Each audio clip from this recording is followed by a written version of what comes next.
बिस्मिल्लाहिर्रहमानिर्रहीम। अस्सलाम वालेकुम। पाकिस्तान और भारत की जो मौजूदा कशीदगी, अभी जो धमकियाँ दी जा रही हैं, उससे पहले पाकिस्तान के सूबा जो सिंध है और भारतीय रियासत गुजरात का एक दरमियानी इलाका है, उसका नाम है सर क्रीक। ये ख़ास तौर पे जो बच्चे हैं वो इसको नोट कर लें। सर क्रीक का जो इलाका है ये तकरीबन कोई 100 किलोमीटर, आप समझ लीजिए कि ये 100 किलोमीटर का ये इलाका है और ये दो हवालों से बहुत अहम है। एक तो यहाँ पर चूँकि ये दरियाओं की एक रास्ता है, जिस तरह से ये दरिया का जो डेल्टा होता है इस तरह के इलाका है, और ये माहीगीरी के वाले से अहम है।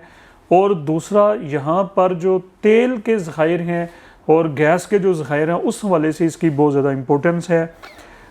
1960 में सर क्रीक के इलाके का पाकिस्तान और भारत के दरमियान ये तनाज़ा उभरा।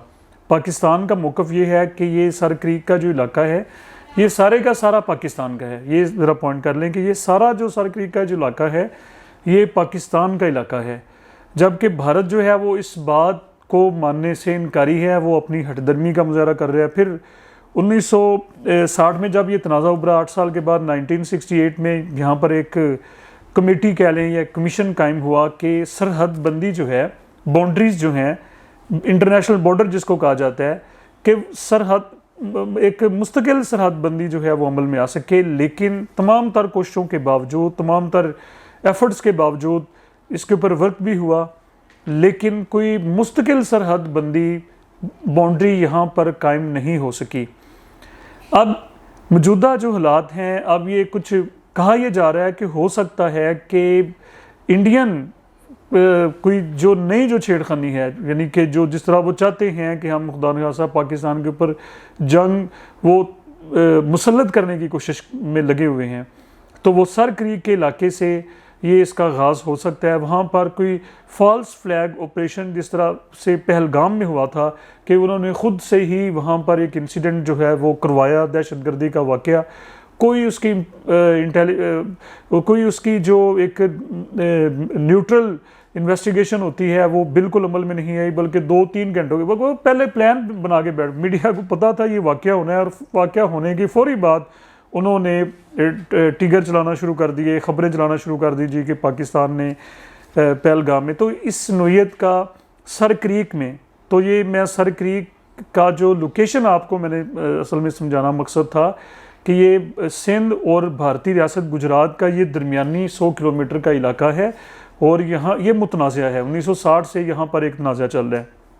अब दूसरा, 2 दिन पहले भारतीय आर्मी चीफ जनरल उपिंदर वेदी जो हैं, उन्होंने एक अपनी, शायद वो कोई आर्मी की एक्सरसाइजेस थी, वहाँ पर मशकों का उन्होंने दौरा किया और वहाँ पर उन्होंने बड़ी तल्ख़ किस्म की गुफ्तगू करने की, झाड़ने की कोशिश की। जी, पाकिस्तान को खुदा न खास्ता नाउज़ बिल्ला हमारे मुंह में खाक के ये पाकिस्तान गूगल से हम इसको मिटाने की तरफ चले जाएंगे। ये पाकिस्तान इसका कि अल्लाह के बंदे, तूने अपना हशर जो देखा 10 मई को, आप लोगों को भूल गया? वो हशर जब आप लोगों के 6-7 जो जहाज़ जो गिरे हैं, दुनिया की बेहतरीन टेक्नोलॉजी थी आपके पास ही, वो राफेल हैं, जो फलां हैं, और जो हशर फिर आप लोगों के साथ जो हुआ वो आप लोगों को भूल चुका है। आपने पूरा जोर लगा लिया और फिर जैसे घुटने आप लोगों ने टेके। तो ये पाकिस्तान को डराने की और पाकिस्तान को धमकाने की और ये प्रेशर बिल्ड करने की शायद खुदा न खास्ता ये एक कोशिश है। बहरहाल पाकिस्तान भी पूरी तरह आगाह है। आखिरी बात इस बात को हमें कि पाकिस्तान बिल्कुल आगाह है। पाकिस्तान की जो आर्म्ड फोर्सेस हैं, आर्मी जो है, उनको भी हाई अलर्ट पे कर दिया गया है। आर्मी चीफ की, इंडियन आर्मी चीफ की गिदड़ भपकी के बाद कि जी हम पाकिस्तान के ऊपर संदूर ऑपरेशन जो है वो 1.0 के बाद हम 2.0 लॉन्च करने जा रहे हैं। और साथ उन्होंने ये कहा, वो वीडियो आप लोग देख सकते हैं सोशल मीडिया पे, कि जी इंडियन जो फोर्सेस हैं, इंडियन फौजियों को वो कह रहे हैं जी आप रेडी रहें, जी आप ऑपरेशन संदूर 2.0 के लिए जी आप तैयार रहें, हम किसी भी वक्त पाकिस्तान के ऊपर अंदर घुस के ये कर देंगे, वो कर देंगे। तो हमारा अल्लाह ताला के ऊपर यकीन है, हमारा यकीन मुहकम है। हमने उस वक्त भी अल्लाह ताला की बारगाह में दुआ की थी और ज़ाहिर बात है कि हमने सब्र का दामन थामा था और फ़तह पाकिस्तान का मुकद्दर बनी। और इंशाअल्लाह ताला अब भी अगर हिंदू ने ऐसा कुछ करने की कोशिश की तो उसको ऐसा दान तोड़ और जवाब दिया जाएगा कि वो फिर उसको भी सदियों याद रखेगा। मुझे अपनी दुआओं में याद रखिएगा। बहुत शुक्रिया।